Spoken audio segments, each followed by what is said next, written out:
The Cure are back with their first single in 16 whole years called Alone. It's come out with a lyric video and we've got an album confirmed to be on the way. It seems like a good time to be a fan of The Cure, which I wish I could say I was, but I don't know them. I don't know how I have managed to live 29 whole years on this planet and not really be exposed to The Cure, but I've managed to. Like, don't get me wrong, I know some of their bigger songs. I know Friday I'm in Love, I know Boys Don't Cry, Love Song, but like, I would say I only know those to like a sort of surface level. I don't know how I've managed to do it, but here we are. So I'm kind of excited to have my first proper exposure to The Cure, but I'm sure this is going to be absolute sacrilege to like proper fans who are like, wait, your first proper listening through is going to be this brand new song, so who knows how that's going to go. If I'm honest, the main thing I know Robert Smith for is that hilarious clip when he's being interviewed for being inducted into the Rock and Roll Hall of Fame. Congratulations, The Cure Rock and Roll Hall of Fame inductees 2019. Are you as excited as I am? By the sounds of it, no. So anyway, yeah, I'm just going to jump straight in because this video is actually really long. It's like 6 minutes 53 and it's a lyric video. So yeah, without any further ado, let's have a listen to Alone by The Cure. I'm wondering how sort of crazy and existential this thing's going to turn out to be. Ooh, okay. Wall of sound.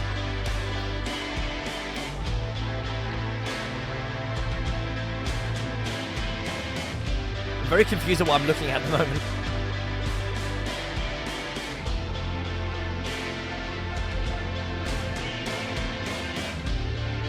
It's a very thick sound, isn't it? That was not what I was expecting to get hit with straight away. Like, my basic level of knowledge told me it was going to be kind of like lighter and a little bit more whimsical. But no, this is like proper full-on like soundscape stuff, which is pretty cool actually. I like it.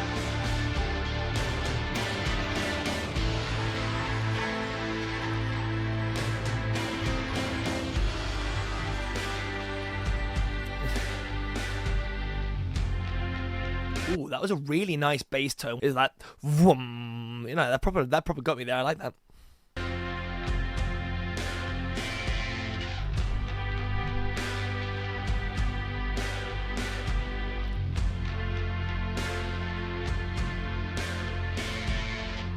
Someone will have to let me know in the comments if this is like a typical sound for them, because it's quite kind of conceptual. You got those synths going in there and quite a bombastic drum line going on with that fat bass line. I'm curious if this is like typical of them or if like the pop songs I know are like the more atypical ones.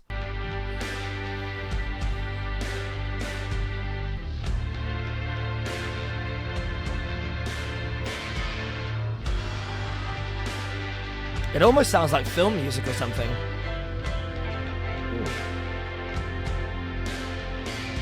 Having those melody lines coming in, one starting on the pure left pan with that guitar, and then having it sort of like mirrored and called and response in the right ear, that was a really nice touch. I get the feeling this is going to be one of those songs where like you can just tell the veterancy of the people performing it. It's just like, it's going to ooze sort of like just perfect music writing.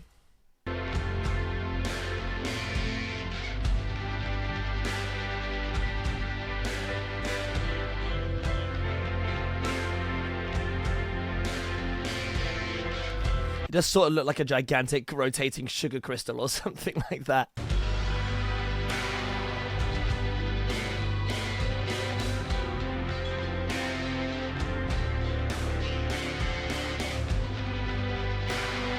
God, that word I used earlier, soundscape, that really is hitting the mark for this right now. It's sort of like all these really pleasing tones that all complement each other very, very nicely. Are like kind of reverberating around my ears right now. It's a very pleasing sound, even though I am curious how long it's going to take until there's vocals. It's just a lot of very pleasing sounds. That piano tone especially.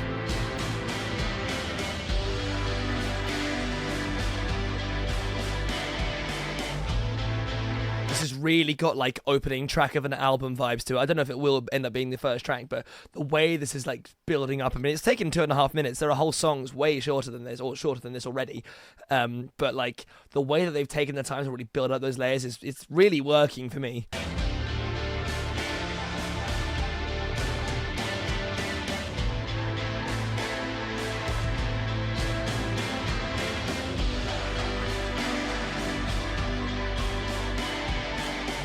Oh, is that like a face on the rock? It looks quite facey. Is that going to like turn into his face or something? Also, I would love to know how many layers of synth are currently going on right now. I have noticed the drums have like picked up a little bit, which I think is helping to build up the sort of feeling that we're about to break into something big here. But oh, I don't know. My goosebumps are raised. Ah, there we go.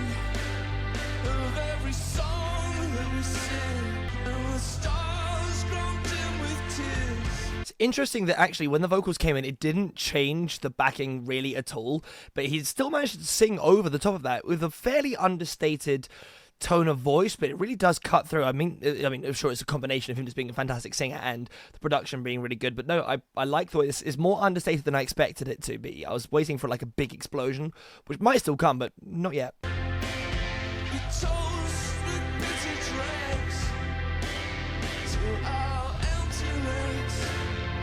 He's got a lot of charisma in his voice. I mean, I know this is probably not news to somebody who's like a big fan of The Cure, but it's a way he manages to convey a lot of emotion with like fairly sparse vocals so far, at least.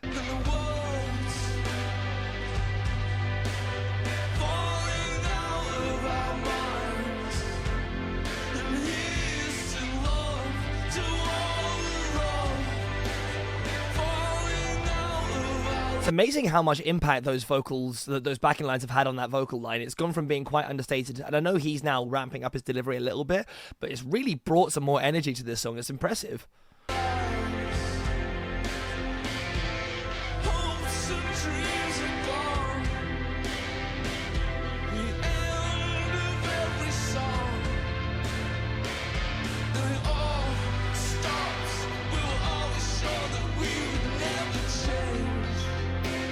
I'm quite curious to see if this song develops at all. I mean, I think it probably would just work if it stays like this for the remainder of the song, but I'm curious if we get a different chord structure, a B verse. I'm intrigued.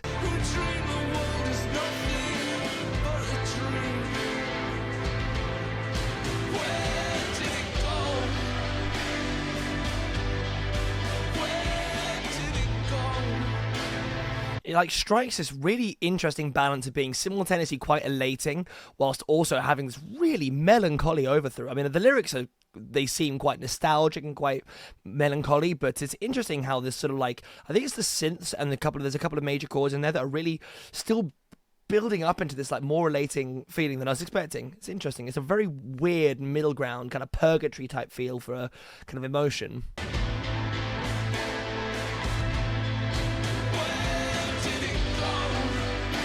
Yeah, it looks like this is the whole song.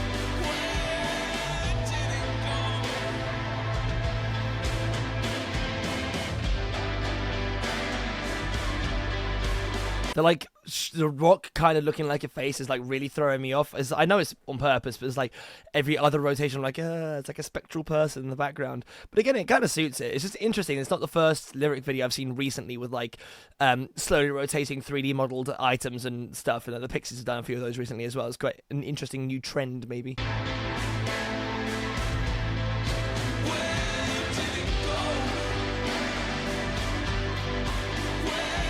You know what this song needs? More synths!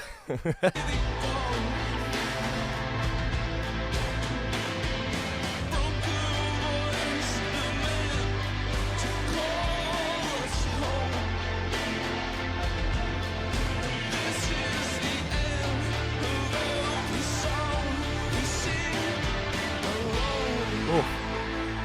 And that's it. It's a nice touch having those strings overhang everything else. Well, I didn't know what to expect, but that probably wasn't what I was expecting. It was so close to being maybe a bit repetitive, but I actually think it managed to not outstay its welcome at all. That actually worked really well. The layering, building up, and then bringing it back. Well, it didn't really go back down at all, actually, thinking about it. It more or less just, like, built up. Then the vocals came in, which kind of like took it up a notch, and then it just slowly continued to increase in its scale the entire way through. It was a masterclass in layering and production. I mean, I would love to look at the project for that on whatever software they're using, because I bet you there's a hell of a lot of different lines on there to try and get that like nuance of the automation and stuff like that. It's an absolute victory from a production standpoint and a writing standpoint to some degree. I mean, I know that the chord sequence doesn't really change, and the bass and that would more or less doing the same thing the entire way through. But I don't know, it really worked. I think soundscape was the word I used that I think most resonates with me still. It really had a quite a ethereal, large soundscape feeling to it. I bet it was extraordinarily satisfying to play along to as well. Just be really lost in like your part of this like big sort of sea of sound. And then you got his like very understated yet passionate vocals over the top. It's a quite difficult line to hit. It's one of those things you can only really do with, I don't know, with a time veterancy and, you know, sort of like one of those intangible it factors. But his vocals really did. Again, they looped. I didn't check, but I think he didn't say a lot of new lyrics. I think he said the same things quite a few times. But it didn't really matter because it was all about just the feeling of the whole stuff. The actual lyrics themselves were borderline irrelevant, but he hit that wistful note at the same time as being quite powerful and passionate. I really liked that. I mean, again, I have no idea how typical of the Cure sound that is, so people in the comments, let me know. I mean, if this is a rabbit hole people are interested to see me go down, then let me know some other great old school Cure songs, and maybe I'll make a video where I go through and listen to a few of them. Because that was great, but it was very different to the other Cure songs I'm aware of. So, yeah, no, cool. I am glad I listened to that. I guess we'll look forward to this new album. I wonder whether the entire album's going to have that same sort of more slow soundscapey sound, or whether or not some of the other tracks will be a bit more punchy, a bit faster. We'll have to know. Time will tell, I guess, but that's a cool first exposure if you ask me. Anyway, thank you very much for watching. Like, share, subscribe, all that fantastic stuff. Let me know in the comments about any other interesting Cure songs, and I'll catch you in the next one. Peace.